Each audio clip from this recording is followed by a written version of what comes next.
ipakilala ko itong prutas na ito ay tinatawag sa Pilipinas ay mansanitas.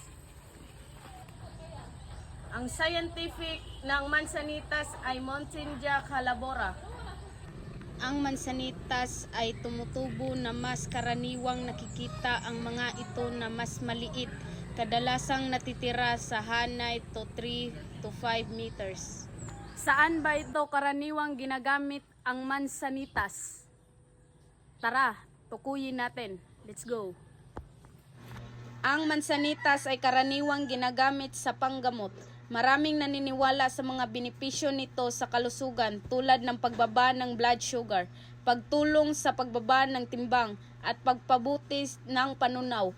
Mahalagang tandaan na ang mga ito ay hindi paganap na pinapatunayan ng siyensya at dapat kumonsulta sa doktor bago gamitin bilang gamot.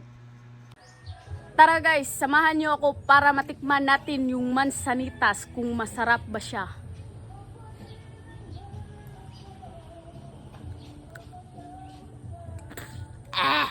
Hindi pala masarap. Wow! Tara, ipaliwanag natin yung dahon ng mansanitas.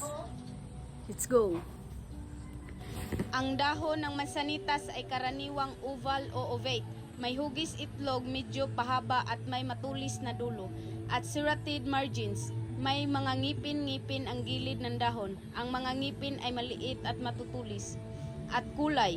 Karaniwang madilim na berde sa itaas na bahagi at mas maputla o mapusyaw na berde sa ilalim. Maaaring mayroong mga buhok o fine hairs sa ilalim. At sukat ng mansanitas, ang haba ay karaniwang 2 hanggang 4 na pulgada. Sa pangkalahatan, umuunlad ang mansanitas sa mga lugar na may mainit at mahalumigmig na klima. At madalas itong matatagpuan sa mga lugar na may buong sikat ng araw o bahagyang lilim.